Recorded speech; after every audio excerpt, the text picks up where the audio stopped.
ऐसी इंटेलिजेंस है जिसका संबंध इमोशंस के साथ है।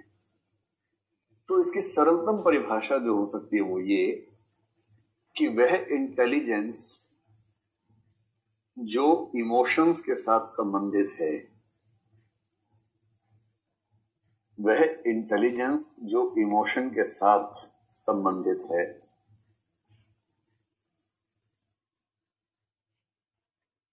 उसी को बोलते हैं इमोशनल इंटेलिजेंस।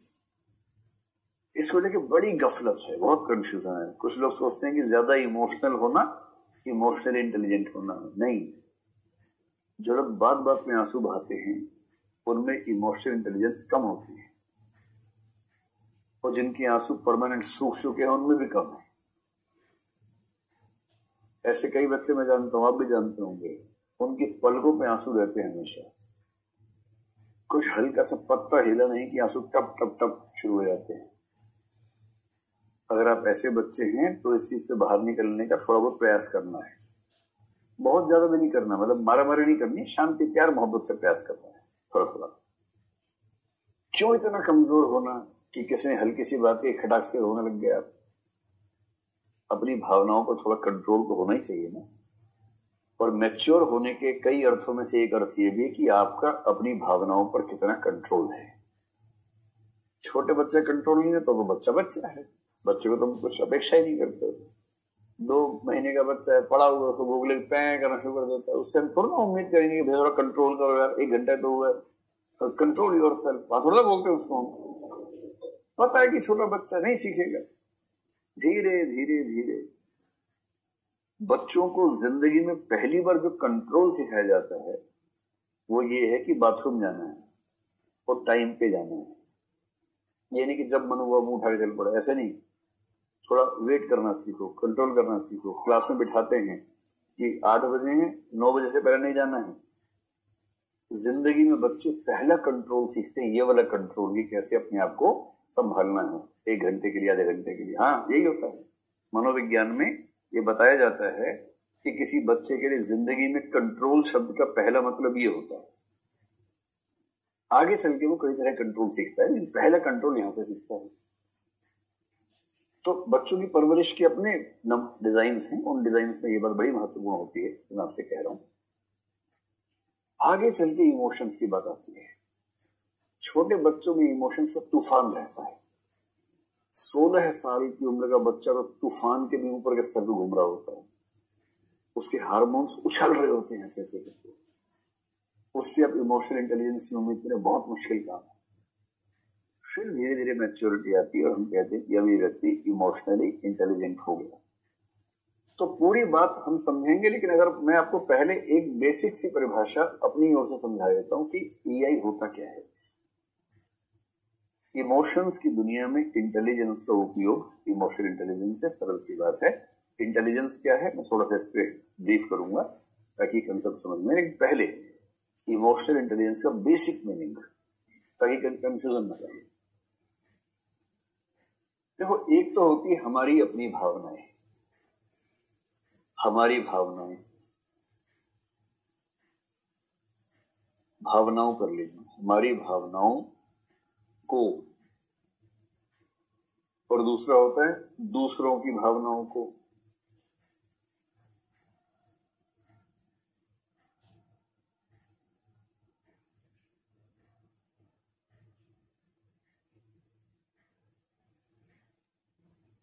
अगर हम अपनी भावनाओं के स्तर पर 2 काम कर सकें और दूसरे की भावनाओं को भी 2 काम कर सकें, समझना और नियंत्रित करना,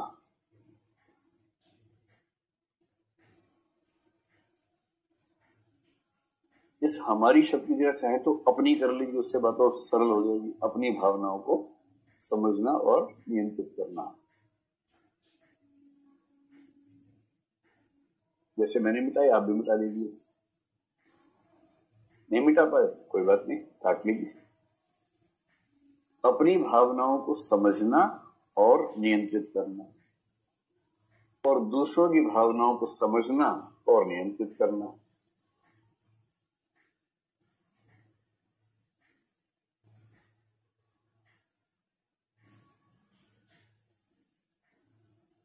बस ये 4 चीजें हैं। अगर आप अपनी भावनाओं को समझ सकते हैं और नियंत्रित कर सकते हैं, और दूसरों की भावनाओं को समझ सकते हैं और नियंत्रित कर सकते हैं, तो आप इमोशनल इंटेलिजेंस के चरम पर बैठे होंगे। नहीं समझ में आया अभी तक? चलो थोड़ा समझ लेते हैं। अपनी भावनाओं को समझने का मतलब क्या होता है कि हमारे दिल के अंदर, हमारे मन के अंदर क्या क्या चल रहा है, बहुत बारीकी से अपने आप को देखना, समझना, परखना। आपको कुछ कुछ मन में फील हो रहा है किसी को लेकर, आप समझ नहीं पा रहे कि ये क्या भाव है, ये गुस्सा है कि नफरत है, या ये विरोध की मनस्थिति है। आप बहुत बारीक बारीक भावनाओं के बीच में उलझे हुए हैं कि ये कौन सी भावना मेरे मन में है, कंफ्यूजन में। तो आप, एक दोस्त आपका है और आप समझ नहीं पा रहे कि ये दोस्ती है या प्रेम का मामला हो गया है, और आप यश चोपड़ा की फिल्में देख के समझना चाह रहे हैं क्या यही प्यार है, लेकिन आप कंफ्यूजन में हैं कि अगर ये प्यार है तो प्यार तो एक से ही होता है, मुझे तो 18 से हो गया है, हर चौथे दिन चेंज हो रहा है, तब एक प्यार तो नहीं होना चाहिए। तो क्या ये दोस्ती? दोस्ती भी नहीं है, इतने दोस्ती कैसे होगी? तो क्या ये प्यार की फोटोकॉपी है? पता नहीं क्या है, समझ नहीं आ रहा है। तो जब आप भावनाओं को लेकर ऐसी उलझन में हो, आप लोग बड़े खुश हो रहे हैं, 18 की संख्या सुन के बहुत खुश हो रहे हैं, आपसे कह रहा हूँ। तो इसका मतलब कंफ्यूजन रहता है, और वो कंफ्यूजन सिर्फ इस तरह का नहीं होता, आपको अपने दोस्त की सफलता को देखकर ईर्ष्या हो रही है, और जब वो बोलता है तो मुझसे जल रहा है, तो मुझसे जल रही है, आप कहते हैं नहीं, जल नहीं रहा हूं, थोड़ी सी प्रतिस्पर्धा की भावना है, कंपटीशन की भावना है, लेकिन सच है कि आप जल रहे हैं बहुत बुरी तरह से, जबरदस्त ईर्ष्या होती है। दोस्त फेल हो जाए तो दुख होता है, दोस्त आगे निकल जाए तो ज्यादा दुख होता है, और हर दोस्त की वही कहानी है। अगर आपका दोस्त आपसे अगला अच्छा रैंक ले आएगा, आप कितनी ही एक्टिंग कर लीजिए उसके सामने, समाज के सामने, अंदर ही अंदर आप जल के राख हो जाएंगे, तो सब जानते हैं। कौन नहीं जानता है? आपको किसी पर गुस्सा आ रहा है, या वो गुस्सा नहीं है, गुस्से का मुरब्बा बन चुका है, यानी कि नफरत बन गई है। गुस्सा है कि नफरत है कि प्रतिस्पर्धा है कि ईर्ष्या है, समझ नहीं आता कई बार। तो सबसे पहली बात है अपने इमोशंस को बारीकी के साथ समझने की क्षमता। ये छोटी बात है, या आते आते आती है, आते आते आती है। कईयों को तो आती नहीं है, जिंदगी भर नहीं आती है, जिसको आती है लंबे समय के बाद समझ आती है बात। कई लोग समझ लेते हैं पर उनसे कंट्रोल नहीं होता है। मैं क्या करूं, मुझसे गुस्सा कंट्रोल नहीं होता, मैंने कल उसका सर फोड़ दिया, अब मुझे पश्चाताप हो रहा है। तो अब पछताए होत क्या, जब चिड़िया चुग गई खेत। आप अपने इमोशंस को किस हद तक कंट्रोल कर सकते हैं, ये बहुत बड़ी ताकत है। गुस्सा आ रहा है और आप गुस्से को हावी नहीं होने दे। मैं मजाक में बोलता हूं कि गुस्सा मुझे कब आएगा मैं तय करूंगा, कोई और कैसे तय कर सकता है? आप मुझे गुस्सा दिलाना चाहें और मुझे गुस्सा आ गया तो मैं तो गुलाम हूं आपका। यदि कोई व्यक्ति अपनी इच्छा से कोई इमोशन मेरे ऊपर थोप सके, आप में से किसी का मन करे कि मैं गुस्से में आ जाऊं, आपने मुझे खड़े होकर 4 गाली दे दी, स्टूडेंट होते हुए भी खड़े हुए 4 गाली दे दी आपने मुझे, और मैं गुस्से से लाल पीला हो गया, गूला हो गया। इसका मतलब आप मेरे मालिक हैं, मैं आपका दास हूं, मेरे इमोशंस आपकी इच्छा से तय होंगे। इसमें क्या मजा है? मजा इसमें है कि हमारा गुस्सा हम तय करेंगे। तो मेरे तो वही चाहिए, कोई गुस्सा दे रहा है, बोलता हूँ मैं नहीं करूंगा गुस्सा, अभी नहीं आएगा गुस्सा, जब आएगा हमारी इच्छा से आएगा। नोट कर लिया है, टाइम पे हिसाब करेंगे। क्यों किसी का गुलाम बनना भैया? हम नहीं करेंगे गुस्सा, अपनी इच्छा से करेंगे। तो यदि आपका, मैं ये नहीं कहना चाह रहा कि मैं बहुत बड़ा तोप हूं, मैं कहना चाह रहा हूं मैं बहुत बूढ़ा हूं, आप बच्चे हैं भी। जैसे जैसे व्यक्ति बूढ़ा होता है उसका इमोशनल कंट्रोल बेहतर हो जाना चाहिए, तो इसमें केवल बुढ़ापे की भूमिका है, कोई दूसरी भूमिका नहीं है। आप तो युवा लोग हैं, हार्मोन से भरे हुए लोग हैं, हार्मोन नहीं उछलते हैं आपके अंदर, तो कैसे कंट्रोल करेंगे अपने आप को? सीधी सी बात है, थोड़ा सा टाइम लगता है, समय के साथ कर लेंगे। लेकिन अगर आपका अपने इमोशंस पे कंट्रोल हो जाए तो कितना मजा आ जाए। आप अपने मालिक हैं, अपने दास नहीं हैं। और मैंने अक्सर देखा है कि किसी को गुस्सा दिलाना सबसे आसान काम होता है, बहुत ही आसान होता है। आप 10 लोगों के सामने उसको खूब खराब खरी खोटी सुना दीजिए, एक आधा अलंकार का इस्तेमाल कर दीजिए, बस कार्यक्रम खत्म। जैसे सांड को लाल कपड़ा दिखा दिया हो, उस तरह से होमो सेपियन सांड बना बना घूमता है पीछे उस आदमी के। वो समझ नहीं पाता कि इसने मुझे सांड बना दिया है, और अब मैं होमो सेपियंस नहीं बचा हूं कि दिमाग का इस्तेमाल कर सकूं। तो अपने इमोशंस को कंट्रोल कर लेना है। किसी को देख के मोहब्बत का भाव जोर मार रहा है और 4 दिन बाद पीटी है,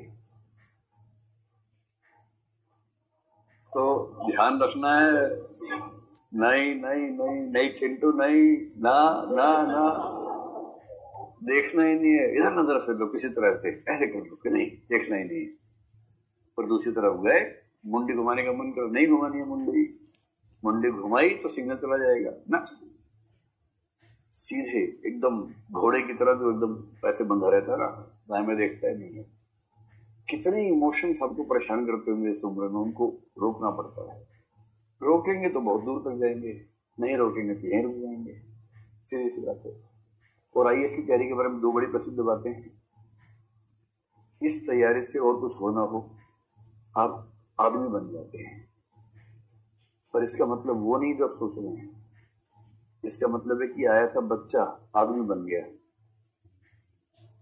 इसका मतलब ये है, इसका एक मतलब ये भी है क्योंकि आपका फोकस कम था, हर साल तैयारी की, ठीक से नहीं की, तो आदमी बन ही गए।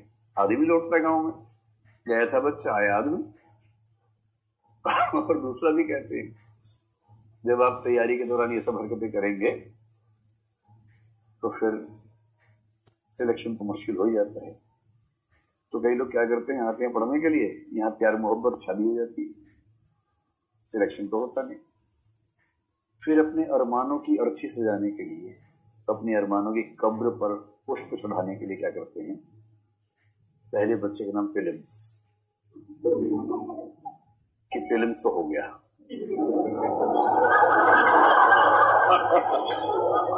दूसरे बच्चे का नाम मीन्स रखते हैं, तीसरे का इंटरव्यू, चौथे का ट्रेनिंग। तो ऐसे भी लोग हैं कि भाई क्या चल रहा सर, ट्रेनिंग बस होने वाली, सिलेक्शन तक तो हो गया, ट्रेनिंग बची है सर।